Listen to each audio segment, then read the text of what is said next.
السلام عليكم ورحمة الله. مرحبا بكم في فقرة اليوم من أخبار فريق الرجاء الرياضي.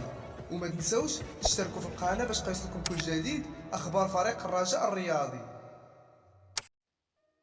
نبداو أخبار فريق الرجاء الرياضي لهذا اليوم بأول خبر.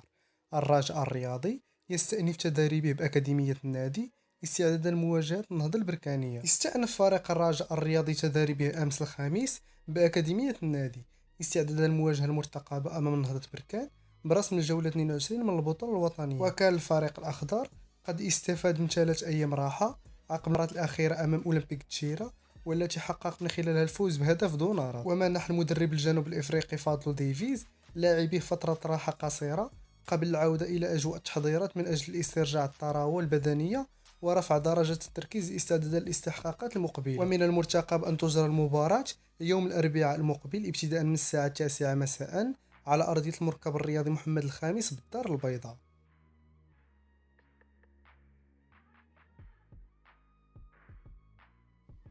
تذاكر مباراة الرجاء ونهضة بركان تشعل مواقع التواصل. فجرت أسعار تذاكر مباراة الرجاء ونهضة بركان ضمن الجولة 22 من البطولة الوطنية موجة غضب واسعة وسط الجماهير الرجاوية التي اعتبرت الأثمنة الجديدة مبالغا فيها مقارنة بالمباريات السابقة. وتداول أنصار الرجاء تدوينات غاضبة عبر مختلف منصات التواصل الاجتماعي عبروا من خلالها عن استيائهم من الزيادة التي قررتها إدارة النادي مؤكدين أن هذه الخطوة قد تحرم عدد كبير من الجماهير الرجاوية من الحضور في المواجهة المرتقبة. وحددت إدارة النادي أسعار التذاكر في 70 درهم و200 درهم و400 درهم و1800 درهم بعدما كانت في المباريات السابقة تتراوج بين 60 و 1400 درهم، وهو ما أثار تساؤلات الجماهير حول أسباب هذه الزيادة المفاجئة. وترى الجماهير الرجاوية أن توقيت الزيادة غير مناسب، خاصة أن الفريق مقبل على مرحلة حاسمة يحتاج فيها إلى دعم جماهيري قوي بمدرجة مركب محمد الخامس.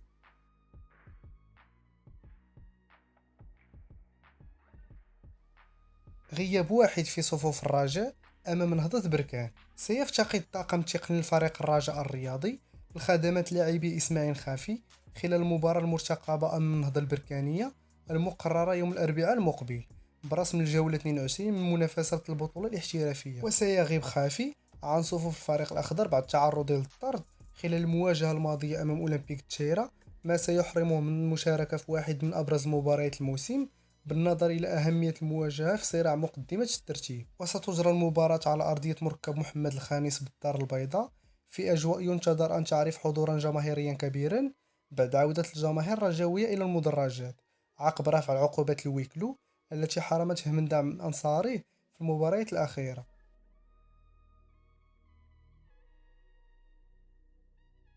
ثلاث غيابات لنهضة بركان ضد الرجاء.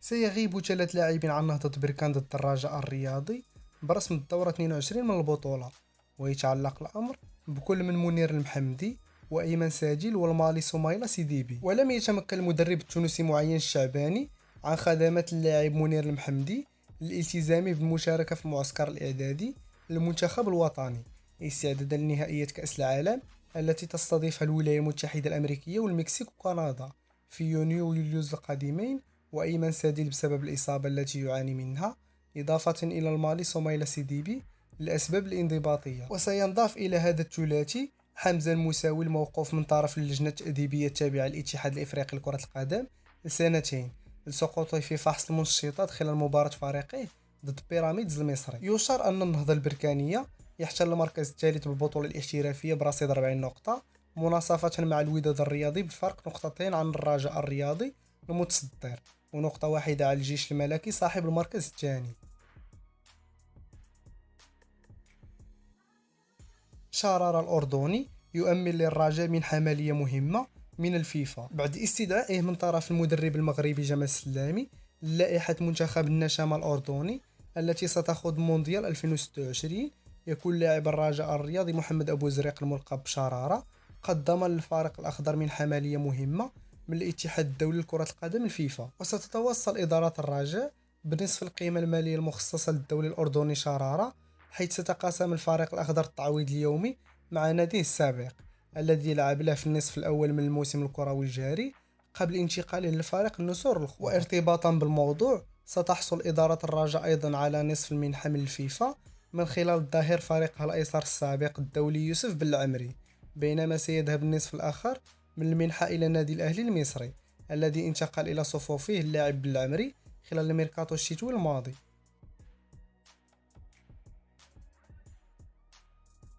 الرجاوي بوشعيب العراصي يتوج رفقة فريقه بلقب الدوري الأرميني.